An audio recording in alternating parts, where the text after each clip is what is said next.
as this is going to be recorded on draft day and posted after the draft. So a little, looking back content to see if I got any of these right. And these are going to be my 5, well, actually 6, but it's my 5 teams with really good player fits that I want to talk about. I'm going to give 2 to the Ravens because I just have 2 guys that I think would be so fun there. And this isn't just the first round. 3 or 4 of them probably are, but a couple of them are definitely, day 2, day 3 picks. So let's get into it. I'm going to talk about the Chiefs, the Ravens, the Colts, the Titans, and the Jets in this video. And we're going to start with the highest pick of all, and that is the Jets, presumably at number 4 overall. And my dream fit for the Jets is ekwonu, the tackle from NC State. I mean, just with what they do, especially in their, first of all, actually, before we get into what, they do, let's talk about him.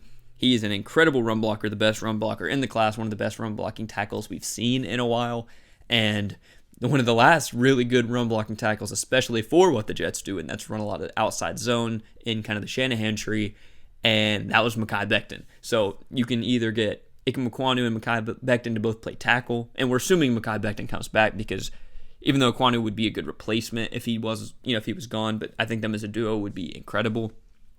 I think, just imagine them on both sides, absolute maulers. You can run either way, or let's say you don't want to put Ekwonu at right tackle and you want to keep Mekhi Becton at left tackle and you want to put Ekwonu at left guard where he can probably be an all-pro.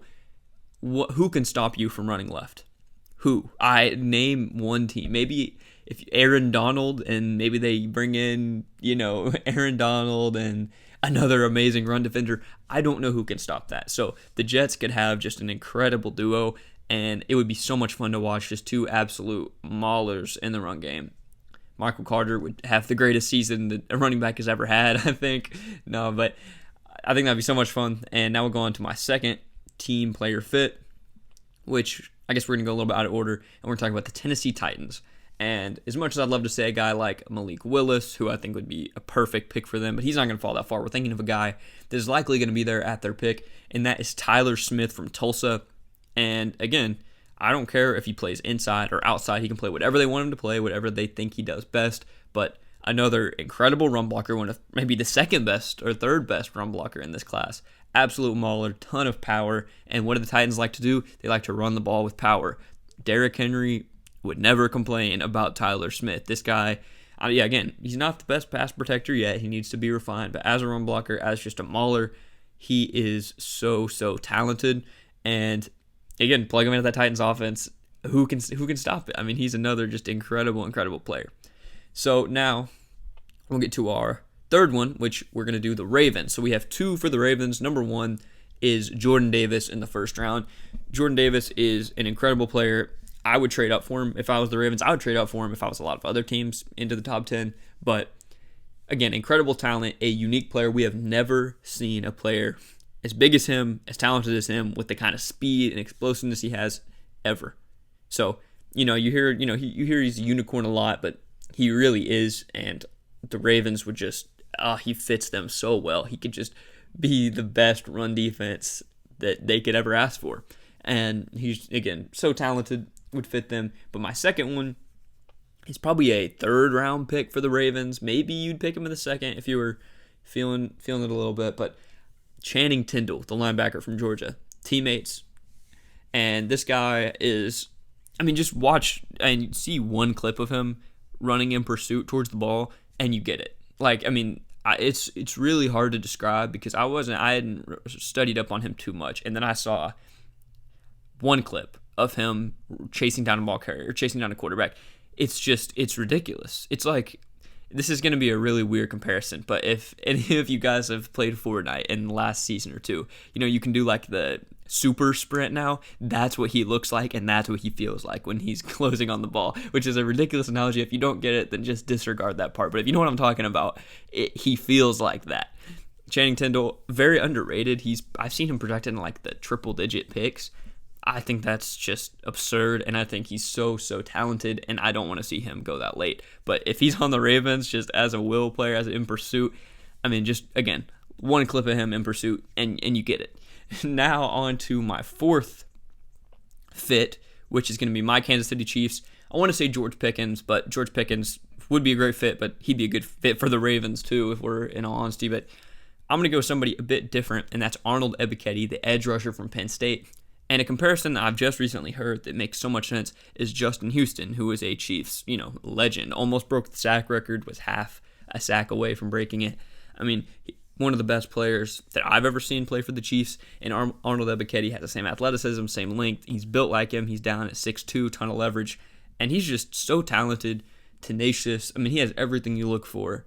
Again, you can just see his tape and you can be like, wow, that guy is going to be a stud. It's just pretty simple. I think he's a pretty chalky, just stud.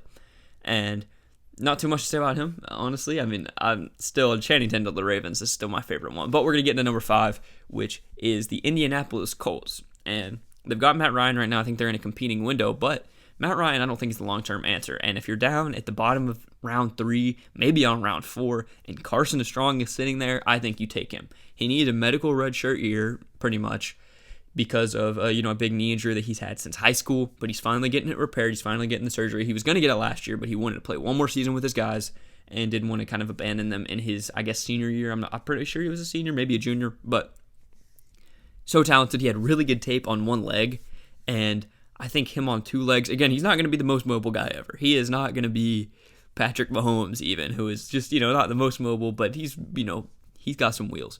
He's going to be like a Tom Brady or a Matt Ryan archetype, just a pure pocket passer. But with that Colts offensive line, giving him a year to learn from Matt Ryan, one of the best to ever do it, if we're being honest. Matt Ryan is probably a Hall of Famer at this point. And, I mean, again, that debate's not very necessary, but very, very good quarterback. He has a ton to learn. He has time to recover. He can learn the offense. He can be, when he comes in, he can be protected by that offensive line. So hopefully an injury like that won't happen again. And the Colts will have used their second round pick, hopefully, to address. I mean, I would pick Carson Strong in the second round if I'm building for the future. But hopefully you can use that second round pick, maybe get a tackle, maybe get a corner or receiver to build for the future. And I think it would be so much fun.